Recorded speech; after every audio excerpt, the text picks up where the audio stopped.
किसी भी लोकतांत्रिक व्यवस्था में अपने अधिकारों की लड़ाई का सबसे कारगर जरिया होता है आंदोलन, क्योंकि सरकार और सिस्टम पर दबाव बनाने का अंतिम विकल्प यही होता है। पर जिस तरह किसान आंदोलन अपने आगाज के बाद से ही लगातार खिंचता जा रहा है, उससे मुश्किल बढ़ती जा रही है।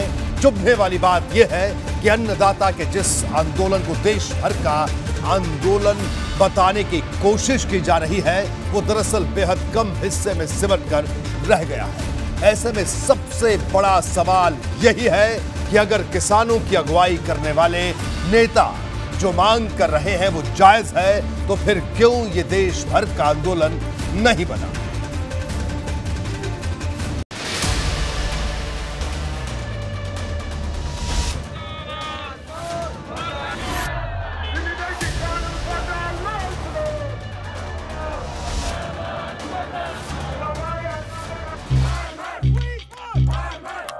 छह महीने का राशन ले गए हैं। पीछे घर वाले की हल्लाशेरी बहुत है कि हाँ डटे रहो, मुड़का नहीं हो। हमने अपना धरना शांति पूर्वक करना, चाहे हमारे 6 महीने लगो, साल लगो, हमने कोई दिक्कत नहीं है। ये कल को हमको भेज देते हैं तो हम कल को चले जाएंगे। हम लंबे प्रोग्राम आप देखो, ट्रालियां पर छतें डाली हुई है।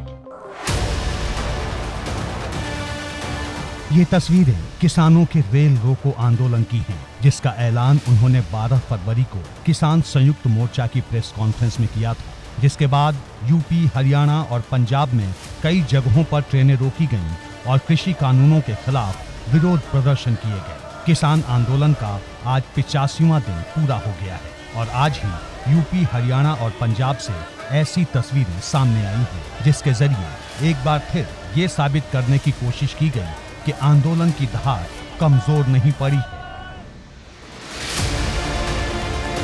हमारा जो प्रोटेस्ट है, जितनी देर मोदी सरकार चाहेगी हम लंबा चलाएंगे, चाहे 2022 की चुनाव हो, चाहे 24 की हो। भले ही देश के कई हिस्सों से ऐसी तस्वीरें सामने आई हैं, लेकिन ये भी सच है कि देश भर की तस्वीरें आज ऐसी नहीं दिखी। देश के कई हिस्सों में इस तरह का ट्रेन रोको आंदोलन नहीं चला और ये बात किसान नेताओं के उन दावों पर सवाल खड़े कर रही है, जिनका कहना है कि देश की जनता किसान नेताओं के साथ है, लेकिन ये किसान नेता अभी भी सीधे सरकार को चुनौती दे रहे हैं।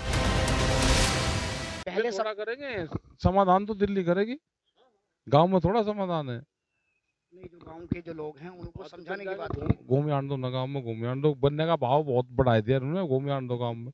यानी कि गाँव में लोग बैठे तलाश में।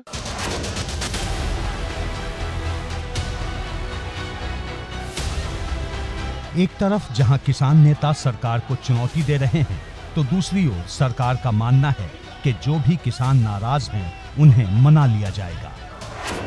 बातचीत से निकलेगा दोस्त, पहले भी बातचीत हुई है, आगे भी बात करेंगे, अपने हैं, उनसे बात करके उन्हें मनाएंगे, कुछ अपनी बात समझाएंगे, उनकी समझेंगे। भाई हैं, बातचीत कर हल निकाल लेंगे रास्ते का, यही कहना चाहेंगे। हालांकि पिछले करीब 3 महीनों से चल रहे किसान आंदोलन पर अब कुछ सवाल भी खड़े हो गए हैं, क्योंकि इसे लेकर दावा किया जा रहा है कि ये देश भर का आंदोलन है, लेकिन सच्चाई यही है कि इस आंदोलन में कुछ ही राज्यों के किसान शामिल हैं और यही वजह अब बड़ा सवाल बन गई है। लेकिन ऐसा क्यों है, अब ये भी समझते हैं। किसान नेताओं का दावा है कि किसान आंदोलन देश भर का आंदोलन है, जबकि सच्चाई ये है कि किसान आंदोलन उत्तर प्रदेश, हरियाणा और पंजाब समेत महज कुछ ही राज्यों में सिमटा हुआ है।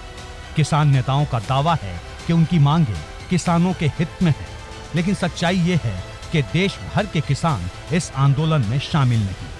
किसान नेताओं का ये भी दावा है कि उनका आंदोलन अनुशासित है, जबकि 26 जनवरी को जो हुआ उसकी तस्वीरें पूरे देश ने देखी।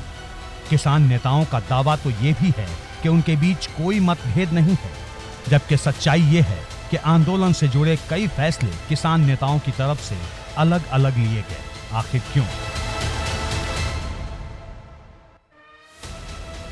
ये वो तमाम बातें हैं जो अब किसान आंदोलन पर ही सवाल खड़े कर रही हैं। ऐसा इसलिए है क्योंकि अगर वाकई किसान आंदोलन मजबूत है, तो आए दिन आंदोलन में हिस्सा लेने वालों की तादाद घटती क्यों जा रही है? और अगर इस आंदोलन की अगुवाई करने वाले किसान नेता अपनी मांगों को जायज बता रहे हैं, तो फिर इस बात पर पूरे देश के किसानों को भरोसा क्यों नहीं है?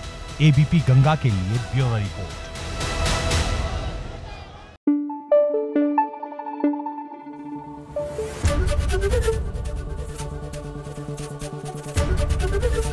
एबीपी गंगा, खबर आपकी, जुबान आपकी।